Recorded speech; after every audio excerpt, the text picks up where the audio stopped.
आधी 6 खासदार फुटले आणि आता 14 आमदार शिंदेंना भेटले. म्हणजे ठाकरेंकडे कोणी उरतंय की नाही? मंडळी, या मोहिमेला सध्या ऑपरेशन टायगर 3 असं नाव देण्यात आल्याचंही बोललं जातंय.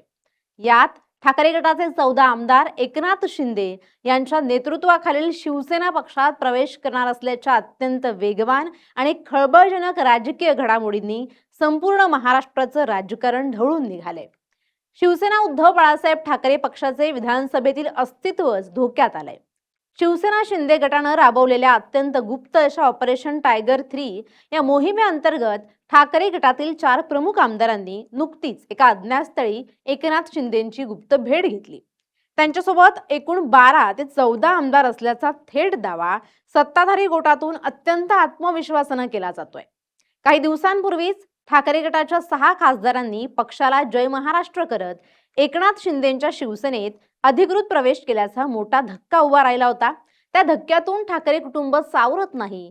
तोच आता थेट 14 आमदारांच्या फुटीची टांगती तलवार पक्षावर आल्यामुळे उबाटा गोटात प्रचंड अस्वस्थता, धाकधूक आणि घबराट पसरली. मात्र चर्चांमागचं सत्य काय आहे ते पाहूया या व्हिडिओमधून. नमस्कार, मी मृणाली पिळणकर. महाराष्ट्राच्या राजकीय इतिहासात गेल्या काही वर्षात अनेक मोठे राजकीय भूकंप झाले आहेत. हे पक्षांतर ठाकरे गटासाठी आतापर्यंतचं सर्वात मोठं जीवन मरणाचं संकट ठरताना दिसतंय. विधिमंडळाच्या पावसाळी अधिवेशनाच्या धामधुमीत या गुप्त बैठकांचं सत्र पार पडल्याचं विश्वसनीय सूत्रांकडून समोर आलंय. खुद्द एकनाथ शिंदे याच अंतर्गत रणनीतीचं नियोजन करण्यासाठी विधिमंडळाच्या कामकाजातून काही काळ गैरहजर राहिले होते, अशी माहिती देखील सूत्रांनी दिली आहे. एकनाथ शिंदेंनी काही काळापूर्वीच विधिमंडळाच्या पटलावरून जाहीर इशारा दिला होता की केवळ खासदार फोडण्यावरच हे ऑपरेशन थांबणार नाही, तर यापुढे याहूनही मोठे धक्के ठाकरे गटाला दिले जातील आणि त्याचीच प्रचिती आता या ताज्या घडामोडीमधून राज्याला येत असल्याचं दिसतंय. या संभाव्य राजकीय भूकंपाचे संकेत केवळ शिंदे गटाकडूनच नाही, तर सत्ताधारी महायुतीमधील इतर मित्रपक्षांच्या नेत्यांकडून सुद्धा सातत्याने दिले जात होते. प्रहार जनशक्ती पक्षाचे नेते बच्चू कडू यांनी काही दिवसांपूर्वीच सूचक विधान करताना म्हटलं होतं की शिंदे साहेबांचं राजकीय प्लॅनिंग एकदम करेक्ट आणि व्यवस्थित असतं. खासदार आल्यानंतर त्यांच्या पाठोपाठ आमदारही येणारच आहेत, कारण बाळासाहेबांची शिवसेना खऱ्या अर्थानं जिवंत ठेवण्याचं काम एकनाथ शिंदे करतायत. सामान्य जनता, शेतकरी आणि दिव्यांगांसाठी काम करणाऱ्या त्यांच्या सेवाभावी वृत्तीच्या मोहात अनेक मोठे नेते पडले आहेत. आमदार संतोष बांगर यांच्यासह शिंदे गटाच्या अनेक बड्या नेत्यांनीही गेल्या काही दिवसांपासून ठाकरे गटात मोठी पडझड होणार असल्याचं उघडपणे बोलून दाखवलं होतं. त्यामुळे या चर्चांमध्ये केवळ हवेतील गोळीबार नसून त्यामागे ठोस राजकीय हालचाली सुरू होत्या, यावर आता शिक्कामोर्तब होतंय.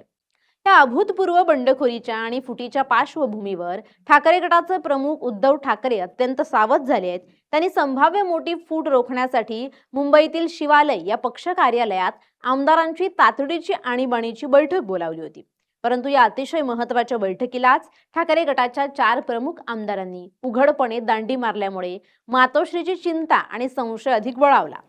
पक्षाकडून आमदारांची मनधरणी करण्याचे आणि त्यांची नाराजी दूर करण्याचे शर्थीचे प्रयत्न केले जात असले तरी अंतर्गत सूत्रानुसार अनेक आमदार आता परतीच्या वाटा पूर्णपणे बंद करून पुढील राजकीय प्रवासाची तयारी करतायत.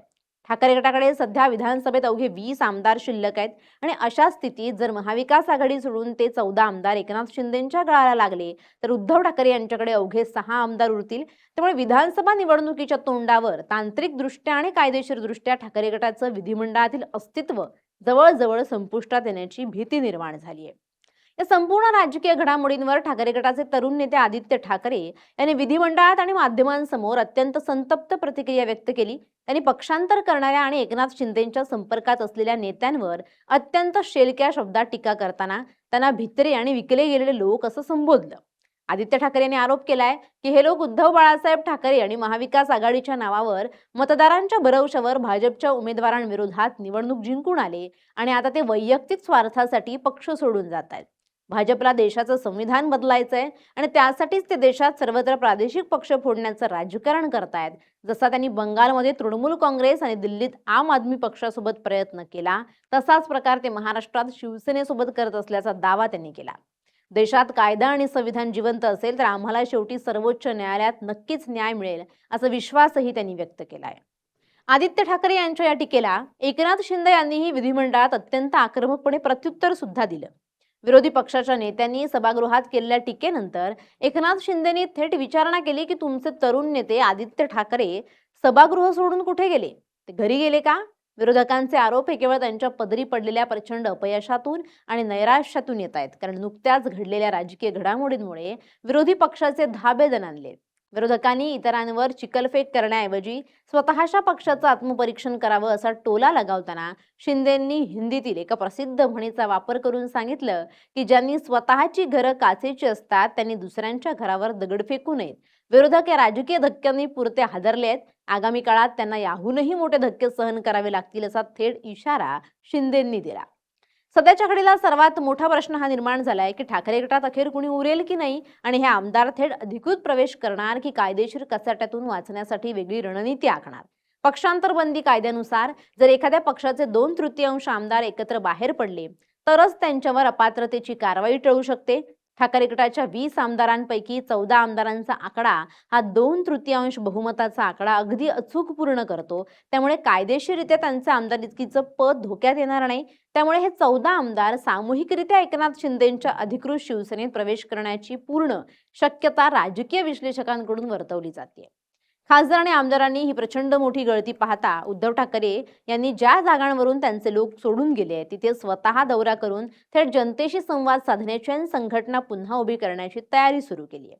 परंतु विधानसभा निवडणुका अगदी तोंडावर आलेल्या असताना पक्षाचे मुख्य शिलेदारच एकामागून एक सोडून जात असल्यामुळे कार्यकर्त्यांचं मनोधैर्य खचलंय.